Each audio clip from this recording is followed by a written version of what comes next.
Hey, this is Gaming with A, and today we're gonna talk about Anthem. Now, this is my third episode about Anthem. If you haven't watched the previous one, you can go ahead and check them out.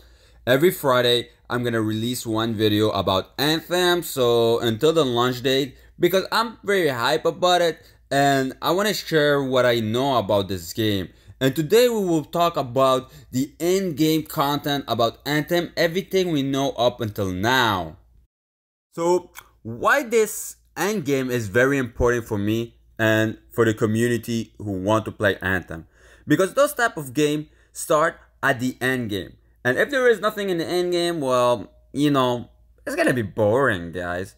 But I'm pretty confident that we will be having a lot of content on the end game because they mentioned that they are their main focus, and I'm pretty glad to hear that.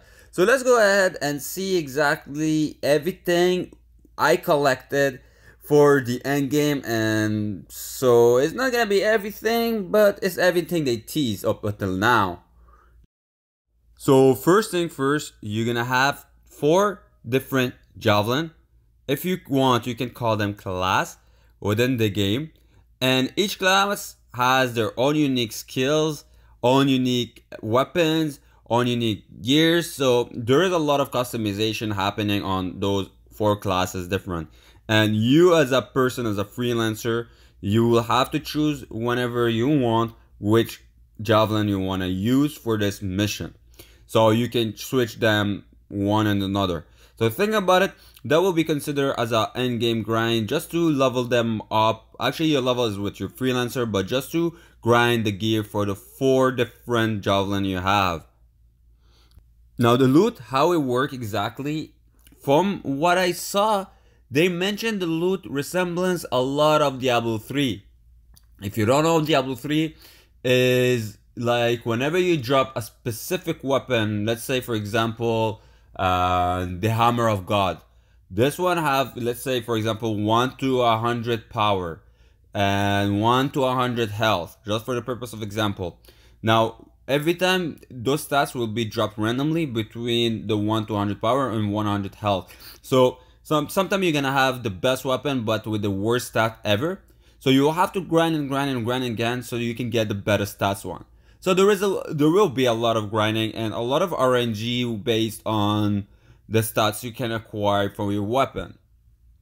Usually those type of games are done with those loot grinding, but it's not only that. Anthem as well have the stronghold.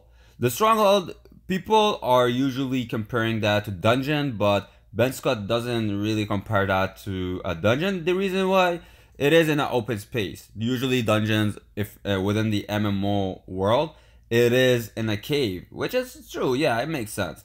But it is the same concept as the dungeon. And this is not the only endgame activity he specified.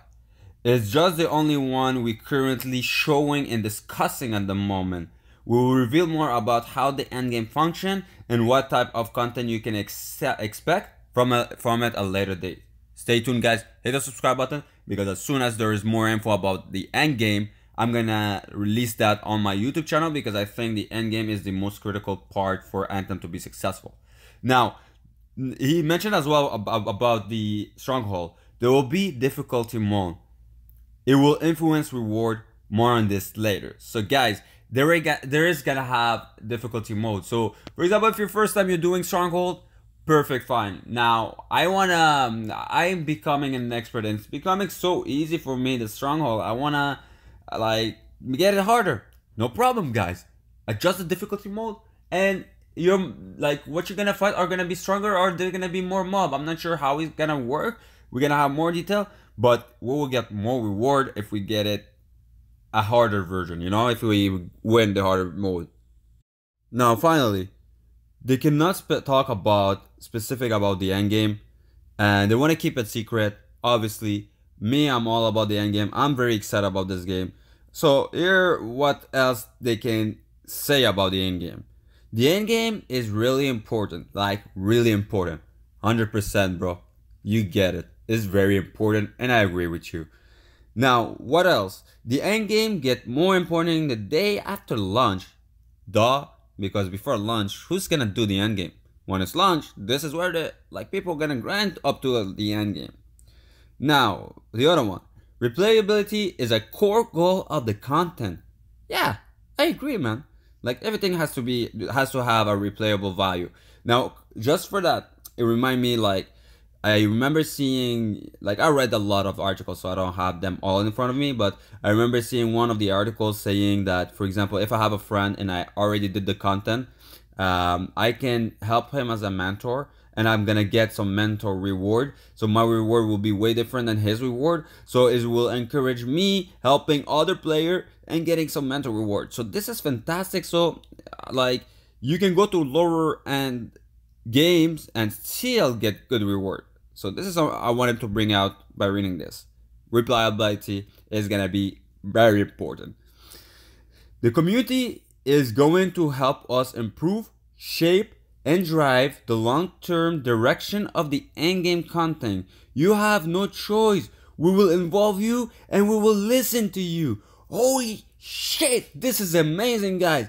They are listening to us. So what I love about that is the fact that the imagination can happen, because they're ready to listen.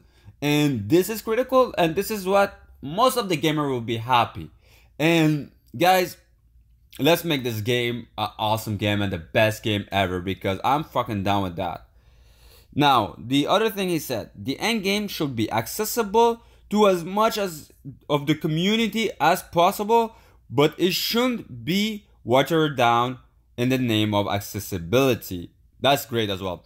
So basically they're saying here, no DLC, because they want everybody to be able to access that, but they don't want to make it too easy so people just go through them easily. And yeah, 100%. It's not supposed to be very easy to everybody.